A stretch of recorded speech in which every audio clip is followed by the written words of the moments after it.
Okay, that's 2 down, 5 more to go.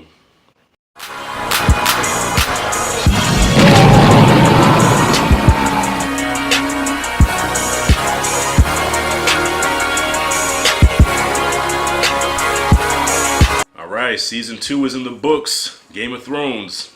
I've been binge watching that like crazy. Had to watch a couple episodes again to catch a couple things that I missed, because with a show like this, there's so many characters, so many plots, and so many this and so many that. It's impossible to catch one time around, so I had to watch it again. I'm still off with the names, so if I mess any names up, just help me out in the comments. Okay, my cousin tried to help me out as much as possible, but I'm bad with names, especially those kind of names. Like, those names are worse than the names that they give their kids in the hood. Damn, that sounded kind of racist. You ever try to pronounce a hood name? Like Shanquisha, Bonechella, Deontay Killer? It's coming from me, so I can say that. Alright, so let's get into it. Season 2. Oh man, Season 2 was better than Season 1, of course, because 1 was a lot of build-up. And 2, for the first few episodes, 2 was build-up also, because 2 is the aftermath of everything that happened in Season 1 with Ned Stark getting killed. His kids get scattered, everybody's doing their own thing, and Season 2 is basically just what everybody's been up to. The most interesting storyline to me, the most interesting thing that was going on, because like I said, there was a lot of stuff going on, but to me the most interesting thing about Season 2 was the whole thing with the main kingdom, you know, with Joffrey and Tyrion and all that stuff that's going on over there. That to me was the most interesting. So now Robb Stark is the leader of Winterfell. He's taken over his daddy's position. Their mission is to go to King's Landing and take out Joffrey, you know, getting revenge for what they did to Ned. And Joffrey, you know, I can make a whole video about this kid, man. I already said I didn't like him in Season 1. I don't like him in Season 2. And from what I heard, it just gets worse and worse. And I hope that this kid does not make it all the way to Season 7. No spoilers, please. They had that big battle that reminded me of the Two Towers in Lord of the Rings. When they had that big battle where, I guess, Baratheon and his crew were coming to try to take over King's Landing, and they had that big bum rush, and yeah, stuff was going to plan at first when all the ships got blown up and everything, but then all these soldiers came on land, and now boom, we have a big ass battle. The dog, who Joffrey calls Dog Hound, the guy with the messed up face with the scar, like, he's out there leading the troops, but guess what? They're getting this handed to him. And so he retreats, and that, matter of fact, that was my favorite moment in this whole season, when he retreated and he went back to Joffreydom, and he was like, man, I lost half my men, we outnumbered, I'm just getting drunk right now, I don't need this stuff, man.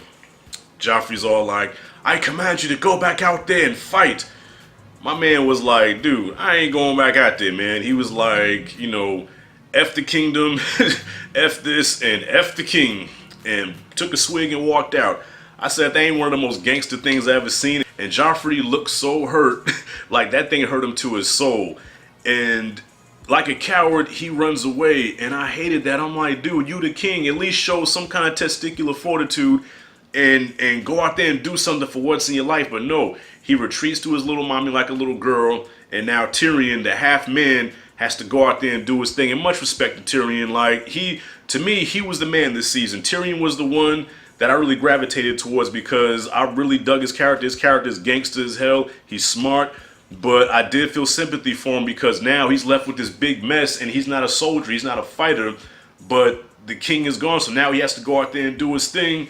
And he led them the best that he could, and at first I was like, dang, okay, Tyrion did his thing, and they got taken out, and boom, Tywin, he takes the credit for the victory, because I guess they came at the last minute and won the victory for him. So now Joffrey acknowledges him, so now Tywin's the hand. Tyrion is kicked to the side, and I'm like, dang, man, I felt really bad for this dude, man. That's the main stuff that I followed, and that's what really got me, was that whole story with that or whatever. The Jon Snow thing was, it was alright, you know, when he met up with old girl in the snow, and he took her hostage or whatever, and she was trying to seduce him the whole time. Yeah, that part was alright, you know, but like I said, that was what interested me the most. The least interesting was Dragon Lady, Khaleesi. Her story I didn't too much care about. Yeah, the dragons look cool, the CGI looked very good. I just the story really didn't interest me. Once again, the vulgarness does not stop. Okay, this show is still really really sexual, really it's borderline porn almost. Hope I don't get flagged for saying that word. It's almost like some Skinemax type stuff or whatever. But yeah, overall I dug this season, man. Not gonna really go into a whole bunch of rambling on and on or whatever. But yeah, another solid season, man. I did like this better than season 1. Can't wait to see season 3. About to check it out right now as soon as I post this review on it. What did you guys think about season 2 of Game of Thrones? Comment below, comment freely. No spoilers, please. Subscribe. Thank you for watching. This is Rashad G signing out. See you in the next video.